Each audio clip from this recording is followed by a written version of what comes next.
퇴직금 2억 원을 전부 쏟아부었습니다. 대출까지 1억 5천만 원 더 받았습니다. 인생 2막을 걸고 파크 골프장 문을 열었습니다. 개장 첫 해에는 하루 매출 250만 원을 찍으며 대박이 났습니다. 그런데 딱 1년 뒤 매출이 5분의 1로 추락했습니다. 이유가 뭐였을까요? 경쟁자가 나타났습니다. 바로 시청입니다. 지자체가 세금으로 무료 파크 골프장을 짓기 시작하면서 민간 파크 골프장들이 줄줄이 무너졌습니다. 12,000원짜리와 무료가 경쟁하면 누가 이길까요? 답은 뻔합니다. 2020년부터 2024년까지 전국의 파크 골프장이 157곳이나 늘어났는데 그중 대부분이 공공시설이었습니다. 수요가 넘친다고 무조건 돈 버는 게 아닙니다. 공급자가 누구냐에 따라 게임의 룰이 완전히 달라지거든요. 오늘은 파크 골프 열풍 뒤에 숨겨진 잔인한 창업 함정을 낱낱이 파헤쳐 보겠습니다.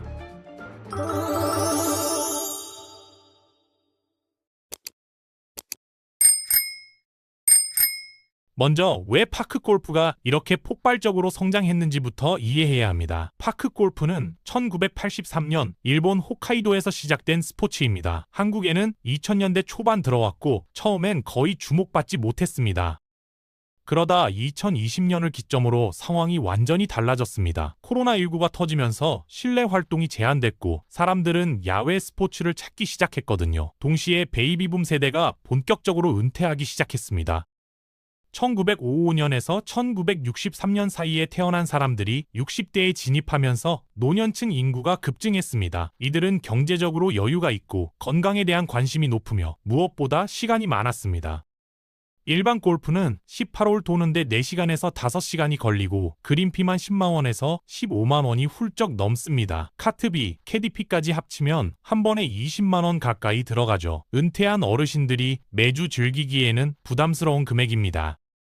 게이트볼은 너무 느리고 젊은 감각에는 맞지 않았습니다. 파크 골프는 그 중간을 딱 채워줬습니다. 18홀 라운딩에 1시간 반이면 충분하고 이용료는 5,000원에서 12,000원 사이입니다. 일반 골프보다 훨씬 저렴하고 게이트볼보다 훨씬 역동적이었습니다.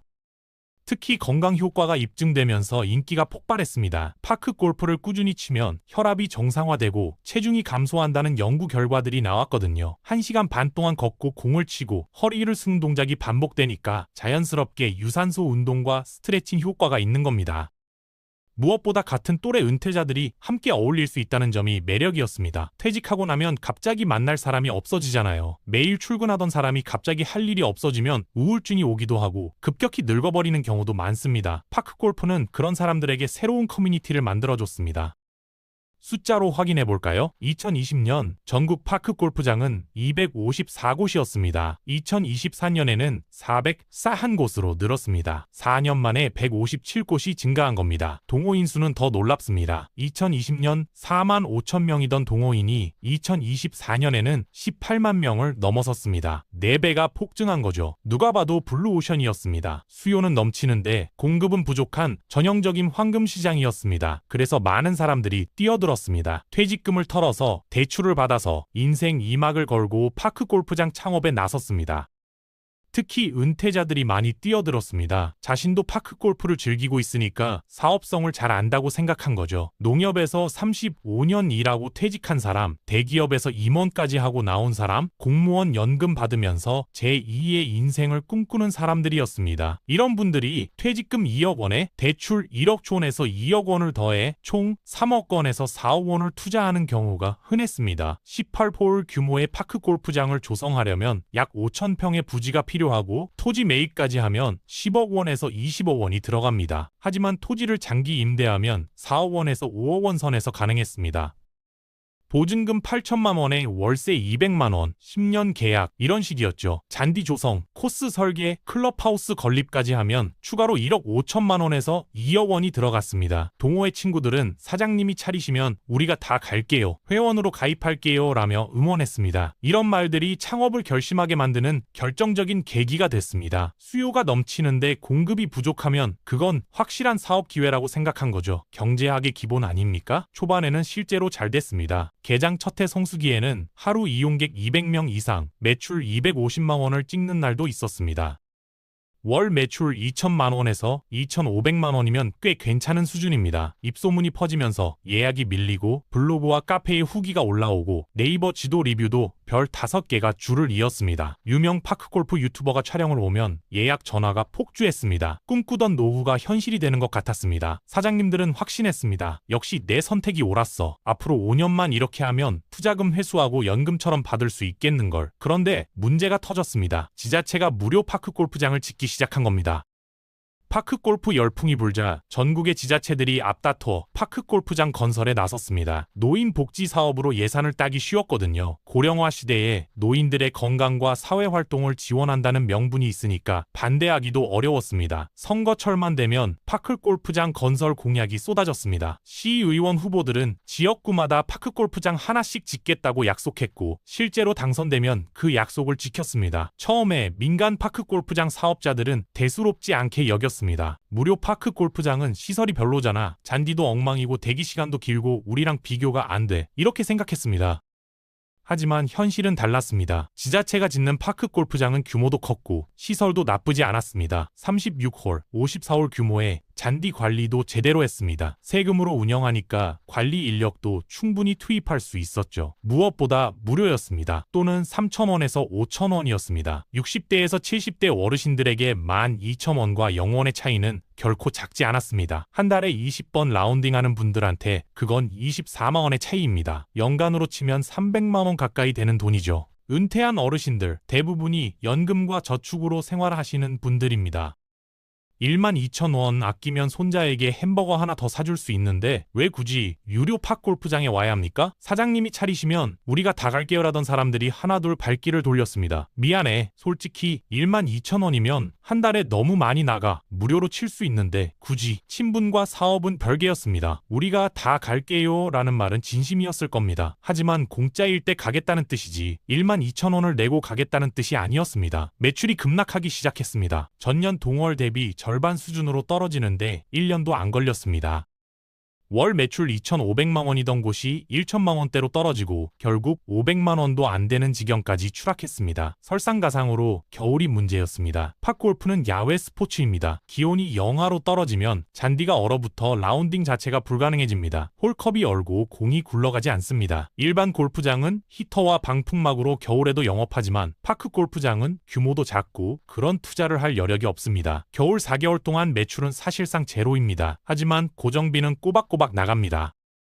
잔디 관리비 월 300만 원, 인건비 월 400만 원, 토지 임대료 월 200만 원, 대출 이자 월 50만 원에서 60만 원, 기타 공과금과 유지비 월 150만 원입니다. 한 달에 1,100만 원이 빠져나가는데 들어오는 돈은 거의 없습니다. 1년 중 4개월이 매출 제로인데 고정비는 계속 나간다면 성수기 8개월 동안 12개월 비용을 벌어야 한다는 뜻입니다. 연간 고정비가 1억 3천만 원인데 이걸 8개월 만에 벌려면 월 매출이 1,600만 원은 넘어야 합니다. 거기에 이익까지 남기려면 월 매출 2,000원 이상을 꾸준히 유지해야 합니다. 무료 파크 골프장과 경쟁하면서 그게 가능할까요?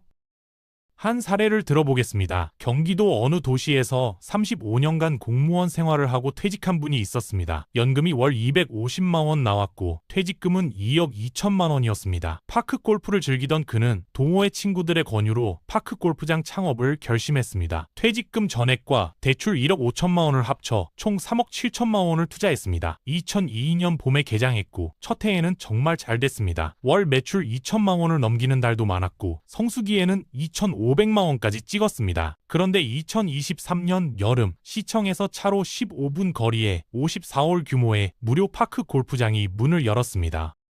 그때부터 매출이 떨어지기 시작했습니다. 2023년 하반기 월 평균 매출은 1천만 원으로 떨어졌고 2024년 상반기에는 500만 원대까지 추락했습니다. 겨울 4개월은 거의 문을 닫다시피 했고 그 사이에도 고정비는 계속 나갔습니다. 결국 2024년 가을 개장 2년 반 만에 폐업을 결정했습니다. 임대 계약서에는 원상 복구 조항이 있었습니다. 잔디를 걷어내고 땅을 원래 농지 상태로 되돌려 놓아야 했습니다. 그 비용이 2,500만 원이 들었습니다. 클럽하우스와 장비는 중고로 팔아야 하는데 파크 골프 열풍이 꺾이면서 매수자를 찾기가 하늘의 별 따기였습니다. 결국 투자 금액의 10분의 1 가격에 팔아야 했습니다. 순손실이 3억 원을 넘겼습니다. 퇴직금 2억 2천만 원 전액과 대출 1억 5천만 원 중 갚지 못한 1억 원이 남았습니다. 연금으로 대출 이자를 갚으며 살고 있습니다. 이런 사례가 한둘이 아닙니다. 전국 곳곳에서 민간 파크골프장들이 매물로 나오고 있습니다. 부동산 사이트에 검색해보면 파크골프장 매매라는 매물이 줄줄이 올라와 있습니다. 하지만 사는 사람이 없습니다. 무료 파크골프장과 경쟁해야 한다는 걸 다들 알기 때문입니다. 민간 파크골프장 창업의 실패 원인은 명확합니다. 공공과 민간의 경쟁 구도를 전혀 예상하지 못한 겁니다. 파크골프장은 지자체가 세금으로 운영하면 무료 또는 3,000원에서 5,000원입니다. 민간이 아무리 시설을 좋게 만들어도 무료와 경쟁할 수는 없습니다. 2020년에 250곳이던 전국 파크골프장이 2024년에는 411곳으로 늘어났는데 그중 대부분이 지자체 운영입니다. 민간은 처음부터 이길 수 없는 게임이었던 겁니다. 계절성 사업의 리스크 도 과소평가됐습니다. 사업 계획을 세울 때 겨울을 계산에 넣지 않은 사람들이 많았습니다. 봄부터 가을까지 잘 되니까 1년 내내 잘 될 거라고 착각한 겁니다. 동호회 친구들의 응원을 실제 수요로 착각한 것도 문제였습니다. 감정이 아닌 숫자로 판단했어야 했습니다. 퇴직금 전액을 한 곳에 투자한 것도 치명적이었습니다. 분산 투자의 원칙은 금융의 기본 중 기본인데 정작 자기 돈을 투자할 때는 그 원칙을 지키지 않은 사람들이 많았습니다. 금융권에서 35년을 일한 사람도, 대기업에서 재무담당 임원을 한 사람도 자기 퇴직금 앞에서는 그 원칙을 잊어버렸습니다. 왜 그랬을까요? 확증 편향 때문입니다. 자기가 좋아하는 것이니까 남들도 좋아할 거라고 믿었고 동호회 친구들의 응원을 시장의 수요로 착각했습니다. 본인이 매주 파크골장에 가니까 다른 사람들도 그럴 거라고 생각했습니다. 하지만 본인은 무료 파크골프장이 생기면 당연히 거기로 갈 텐데 왜 고객들은 유료 파크골프장에 계속 올 거라고 생각했을까요? 이게 바로 창업자의 함정입니다. 좋아하는 것과 사업은 완전히 다릅니다. 열정과 확신만으로는 시장에서 살아남을 수 없습니다. 반드시 최악의 시나리오를 가정하고 그래도 버틸 수 있는지 계산해봐야 합니다. 이건 파크 골프장만의 문제가 아닙니다. 수영장, 체육관, 도서관, 어린이집 같은 공공 서비스와 경쟁해야 하는 모든 민간 사업이 같은 위험에 노출되어 있습니다. 지자체가 세금으로 무료는 저가 서비스를 제공하기 시작하면 민간 사업자는 버틸 수가 없습니다. 수요가 넘친다고 무조건 사업 기회가 되는 게 아닙니다. 공급자가 누구냐에 따라 게임의 룰이 완전히 달라집니다. 특히 노인복지, 아동복지, 문화복지 같은 영역은 정부와 지자체가 언제든 뛰어들 수 있는 분야입니다. 표가 되는 사업이니까요. 퇴직 후 창업을 꿈꾸시는 분들이 많습니다. 하지만 몇 가지 원칙을 반드시 지켜야 합니다. 계절성 리스크는 없는지 확인하세요. 1년 중 몇 개월이 비수기인지 그 기간 동안에도 고정비를 감당할 수 있는지 계산해 봐야 합니다. 공공과 경쟁해야 하는 업종은 아닌지 확인하세요. 지자체가 세금으로 비슷한 서비스를 제공할 가능성이 있는지 따져봐야 합니다. 동호회 친구들의 응원을 실제 수요로 착각하지 마세요. 친구들이 우리가 다 갈게요 라고 해도 그건 공짜일 때 가겠다는 뜻일 수 있습니다. 퇴직금 전액을 한 곳에 몰빵하지 마세요. 최소한 50%는 안전자산으로 보존해야 합니다. 퇴직금은 평생을 바쳐 모은 돈입니다. 숫자로 검증하고 최악을 가정하고 그래도 괜찮을 때만 시작하세요. 감정이 아니라 숫자로 판단하세요. 내가 좋아하는 것과 남들이 돈 내고 살 것은 다릅니다. 최악의 시나리오를 가정하세요. 매출이 절반으로 떨어져도 버틸 수 있는지, 겨울 4개월 동안 매출 제로여도 버틸 수 있는지 계산해봐야 합니다. 분산 투자 원칙을 지키세요. 퇴직금의 절반은 안전자산에 두고 나머지 절반만 사업에 투자하세요.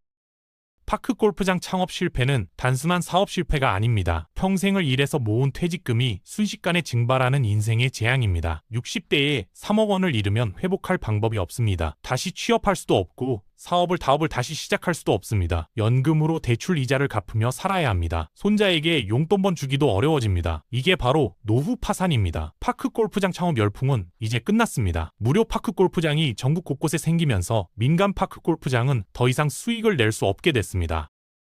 하지만 교훈은 남습니다. 수요가 넘친다고 무조건 사업 기회가 되는 게 아니다. 공급자가 누구냐에 따라 게임의 룰이 완전히 달라진다. 좋아하는 것과 사업은 완전히 다르다. 열정과 확신만으로는 시장에서 살아남을 수 없다. 퇴직금은 평생을 바쳐 모은 돈이다. 숫자로 검증하고 최악을 가정하고 그래도 괜찮을 때만 시작해야 한다. 이 교훈을 잊지 마세요. 퇴직 후 창업을 꿈꾸는 분들이라면 반드시 기억해야 할 원칙입니다. 파크 골프장 실패 사례가 당신의 미래가 되지 않도록 말입니다.